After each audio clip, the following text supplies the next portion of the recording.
प्रथम कैलासवासी वामनराव जोशी यांच्या स्मृतीस मी अभिवादन करतो.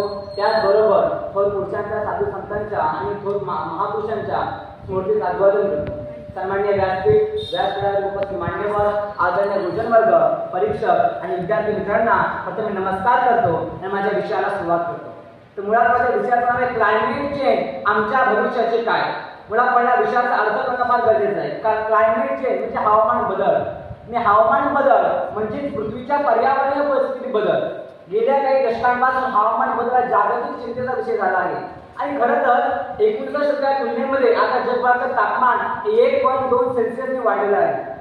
त्याचबरोबर वातावरणातल्या कार्बन डायऑक्साईडचं प्रमाण हे 50% वाढलं आहे. आणि जर आपण वेळी फॉलो नाही तर या शतकाच्या अखेरपर्यंत पृथ्वीचं तापमान 2 अंशाने वाढण्याची भीती आहे. आणि असं जर झालं ना तर परिणामी उष्णतेची विनाशकारी लाट येईल. हिमनद्या भिजून समुद्राची पातळी वाढेल, त्यामध्ये लाखो लोकांची भर जातील आणि पृथ्वीचं न भरण्याचं नुकसान होईल.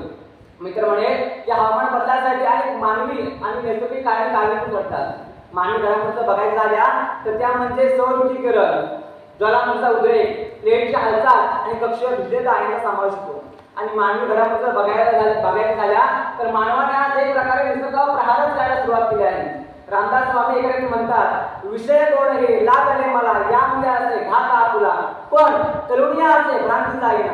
आज मानवाला एक कळतंय की मी जे करतोय त्यामुळे तापमान वाढतंय, त्यामुळे हवामान वाढतंय, पण हे करूनही तो अजूनही माघार घेत नाही, अजूनही तो पुढे जात आहे. आणि याचा परिणाम नक्कीच तुम्हाला आणि मला भविष्यामध्ये भीषण भोगावा लागणार आहे.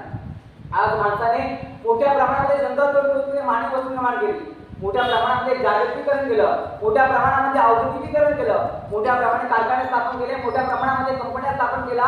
त्याच्या परिणाम जेवढा होईल तेवढं त्यांनी आतापर्यंत जलप्रदूषण, वायू प्रदूषण, ध्वनी प्रदूषण केलं.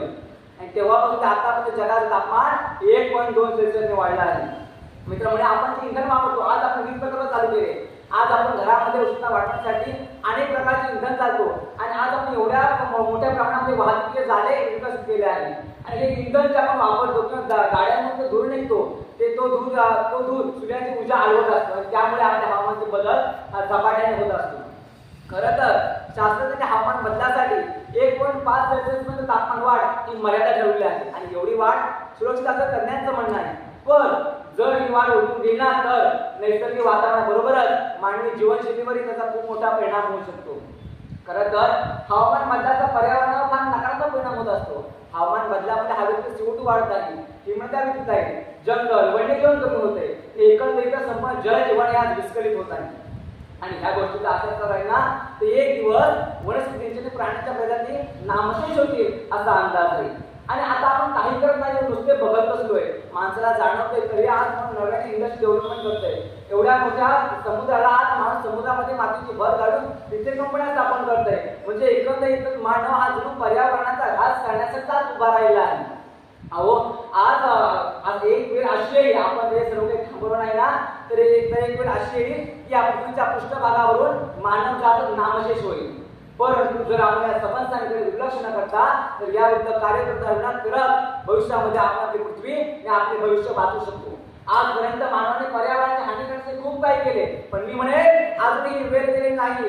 जे काही केलं आहे ना ते प्रोग्राम करण्याचा प्रयत्न करा. आणि प्रत्येक मानवाने तर पर्यावरणासाठी योगदान ठरवलं ना तरच भविष्यामध्ये आपण आपल्या अस्तित्वाची खात्री बाळगू शकतो. अहो तुम्ही जास्तीत जास्त सार्वजनिक वाहनांचा वापर करा, खाजगी वाहनांचा वापर झाला, घरामध्ये उष्णता आली आहे ना तर बस इन्स्टॉल करा, विमानांचा वापर कमी करा. तुम्हाला जेवढं जमेल ना तेवढं जलप्रदूषण, वायू प्रदूषण, ध्वनी प्रदूषण टाळा, तरच तुम्ही तुमचं भविष्य आणि आपलं भविष्य आपण वाचू शकतो. मित्र एवढंच म्हणेल की हवामानामध्ये जलगती होण्याचे परिणाम थांबवूया आणि आपणच आपले भविष्य वाचवूया आणि आपणच आपले भविष्य वाचूया. एवढं बोलून माझ्या उपस्थितीला पुनराम देतो, तुम्हाला रजा घेतो. जय